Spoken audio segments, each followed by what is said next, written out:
उज्जैन नरेश सम्राट विक्रमादित्य, जिनके काल में भारत सोने की चिड़िया बना। विक्रमादित्य के शासन में भारत की सीमाएं अफ्रीका तक जा लगी थीं। विक्रमादित्य का साम्राज्य इतना विशाल था कि आज तक कोई भी विश्व का राजा उनकी बराबरी नहीं कर सका। विश्व विजेता कहे जाने वाले सिकंदर विक्रमादित्य के सामने तो बौना था, पर दुख की बात यह है कि आज महान सम्राट के अस्तित्व पर सवाल उठाए जाते हैं, उन्हें नकारा जाता है।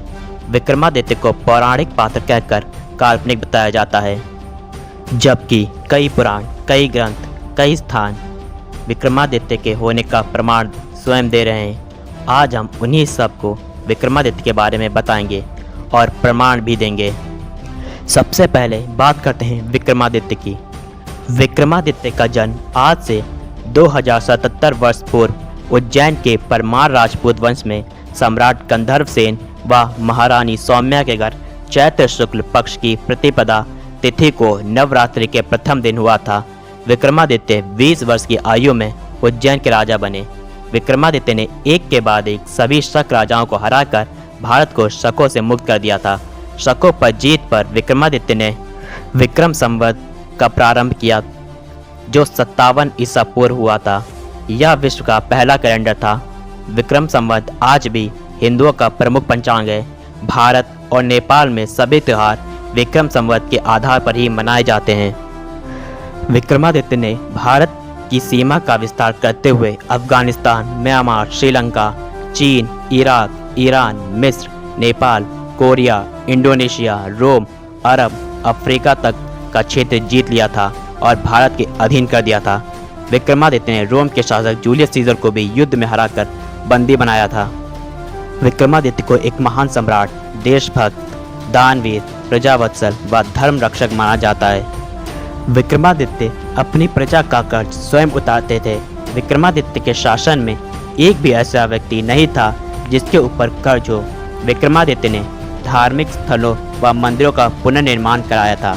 विक्रमादित्य के न्याय की प्रशंसा आज भी की जाती है। विक्रमादित्य के विरुद्ध रची गई साजिश। अब बात करते हैं विक्रमादित्य के विरुद्ध रची गई साजिश की। विक्रमादित्य का इतिहास मिटाने की साजिश पहले मुगलों फिर अंग्रेजों ने रची।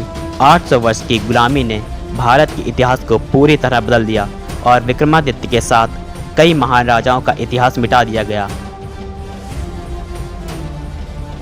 नालंदा और तक्षशिला को बर्बाद कर दिया गया। तमाम प्राचीन इतिहास नष्ट कर दिए गए, जिनमें विक्रमादित्य का भी संपूर्ण इतिहास था। पर कई महत्वपूर्ण पुस्तकों को बचा लिया गया, जिनसे हमें हमारा प्राचीन इतिहास पता चलता है। विक्रमादित्य का इतिहास मिटाने और उन्हें काल्पनिक बताने का काम सबसे ज़्यादा अंग्रेजों ने किया। भारत में जो इतिहास हमें अधिक पढ़ाया जाता है वह अंग्रेजों द्वारा ही लिखा गया है।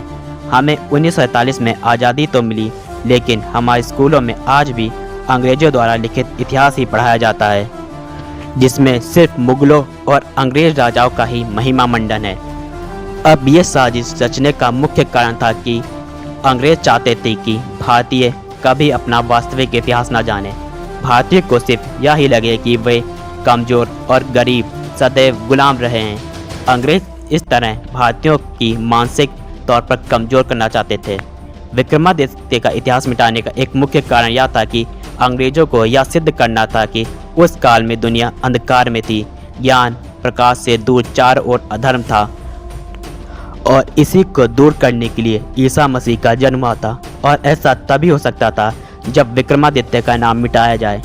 अंग्रेजों और अंग्रेज प्रेमी इतिहासकारों ने विक्रमादित्य के इतिहास को बदलने के कई प्रयास किए, जिनमें से एक था गुप्त वंश के राजा चंद्रगुप्त द्वितीय को विक्रमादित्य साबित करना, जबकि चंद्रगुप्त द्वितीय ने मात्र विक्रमादित्य की उपाधि ली थी और वे विक्रमादित्य के 300 वर्ष बाद हुए थे। विक्रमादित्य के प्रमाण। आज लोग विक्रमादित्य पर सवाल उठाते हैं, उनके प्रमाण मांगते हैं। वे स्वयं तो कभी भारत का वास्तविक इतिहास नहीं पढ़ते और दूसरे और विक्रमादित्य को गलत साबित करने में लगे रहते हैं, क्योंकि ये सिर्फ विदेशी इतिहासकारों द्वारा लिखित इतिहास ही सच मानते हैं। अब हम विक्रमादित्य के प्रमाणों को बताएंगे, जिनमें विदेशी इतिहासकार भी शामिल हैं। विक्रमादित्य का इतिहास।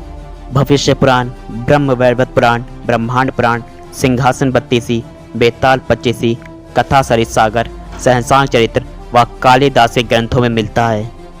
विक्रमादित्य के राज दरबारी कालिदास द्वारा रचित ग्रंथ ज्योतिर्दाभरण में लिखा है कि समृद्धि में सम्राट विक्रमादित्य देवराज इंद्र जितने समृद्धशाली थे।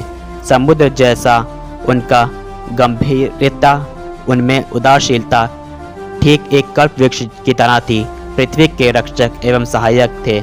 मेरु पर्वत की तरह एवं असुर व आक्रमणकारियों के लिए मृत्यु थे। श्री कृष्णा मिश्र द्वारा रचित ज्योतिष फलारत्नमाला में लिखा है कि नेपाल के राजा ठाकुर अमुशवर्मन ने नेपाल की प्रजा को कर्ज मुक्त कर विक्रम संवत नेपाल में आरंभ किया था। राजा विक्रमादित्य नेपाल राजा अमुशवर्मन के प्रिय थे। राजा अमुशवर्मन के प्रिय सम्राट विक्रमादित्य प्रजा हितैषी, देश व धर्म हितैषी हर व्यक्ति के प्रिय थे। सम्राट विक्रमादित्य ने नेपाल की प्रजा को जमीन व 1000 स्वर्ण मुद्राएं दान में दी थी। राजा अमुशवर्मन सम्राट विक्रमादित्य के साथ हर सैन्य बल युद्ध अभियान में साथ रहते थे। कालिदास के ग्रंथ ज्योतिर्भरण में सीजर जो सबसे क्रूर शासकों में शुमार है, लेकिन आपको जानकर फक्र होगा कि राजपूत सम्राट विक्रमादित्य ने उसे कुत्ते की तरह गलियों में घुमाया था। रोम का शासक इतना क्रूर था कि सीजर के साम्राज्य का दूत विक्रमादित्य सहायता मांगने आया था। सीजर के अत्याचारों पर एक हॉलीवुड फिल्म भी बनी थी जिसे कई देशों में बैन कर दिया गया था। फिल्म में सीजर के अत्याचारों को दिखाया गया था। रोमन इतिहासकार अबॉट फ्रॉस्ट की किताब अ history of description of Roman एवं इतिहासकार डियाना हैशलेम की किताब रोम अगेंस्ट सीजर और द ग्रेट सिविल वॉर ने इस बात की पुष्टि की विक्रमादित्य ने रोम के शासक जूलियस सीजर को हराया था। यह युद्ध मध्य मिस्र में लड़ा गया था, जिसमें विक्रमादित्य ने सीजर को परास्त कर बंदी बनाया और उज्जैन की गलियों में घुमाया था। लेकिन कुछ रोमन इतिहासकारों ने इस हार को छुपाने के लिए सीजर का जलदस्युओं द्वारा अपहरण लिख दिया, परंतु 18वीं सदी के रोमन इतिहासकारों ने इस सच्चाई को उजागर करते हुए a history of and description of Rome में इस बात को लिखा है कि विक्रमादित्य जो कि एशिया के सम्राट थे, जूलियस सीजर को हराया था। बाइबल में लिखा है कि मगध से 2 ज्योतिषियों ईसा मसीह के जन्म के समय आए थे। उन्होंने ही ईसा मसीह के महापुरुष होने की बात कही थी। सीजर के राज्य में भी विक्रमादित्य के 2 ज्योतिषियों की बात प्रमाणित है। इसका अतिया है कि सीजर और रोम भारत के अधीन था। विक्रमादित्य की अरब विजय का प्रमाण अरब के प्राचीन कवि किंतोई ने अपनी किताब शायर और ओकुल में किया है। इसमें लिखा है कि वे लोग भाग्यशाली हैं जो राजा विक्रमादित्य के समय जन्मे और राजा विक्रम के राज्य में जीवन व्यतीत किया। वह बहुत ही दयालु, उदार, कर्तव्यनिष्ठ शासक थे जो हर व्यक्ति के कल्याण के लिए सोचते थे। हम अरब के लोग ईश्वर से बेखबर अपने कामुक और इंद्रिय आनंद में खोए हुए थे। बड़े पैमाने पर अत्याचार करते थे। अज्ञानता हमारे चारों ओर छाई थी, लेकिन विदेशी होने के बावजूद शिक्षा का उजाला भरी सुबह लेकर विक्रमादित्य ने हमें उजाले का दर्शन करवाया। अविस्मरणीय थे, अपने पवित्र धर्म को हमारे बीच फैलाया। अपने देश के सूर्य भी से भी तेज विद्वानों को हमारे यहाँ भेजा। शिक्षा का उजाला फैल सके, इन विद्वानों ने हमें ईश्वर की उपस्थिति और सत्य के सही मार्ग के बारे में बताकर परोपकार किया। ये तमाम विद्वान राजा विक्रमादित्य के निर्देश पर अपने धर्म की शिक्षा देने यहाँ आए थे।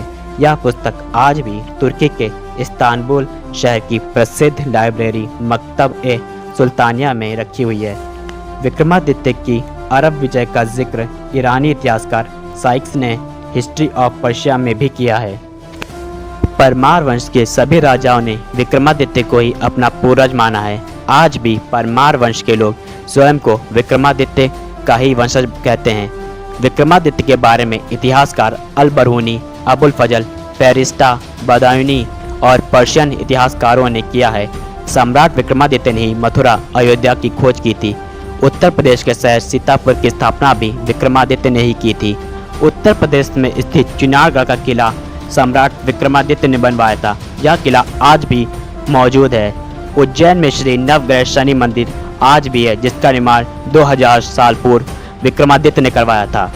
विक्रमादित्य के होने के सबूत हर जगह हैं, पर दुर्भाग्य की बात यह है कि जहां विदेशी इतिहासकार विक्रमादित्य के अस्तित्व को स्वीकारते हैं, वहीं हमारे देश के कुछ इतिहासकार और लोग उन पर सवाल उठाते हैं। लेकिन सच को दबाया जा सकता है, पर झुकाया नहीं, और ना ही छिपाया जा सकता है।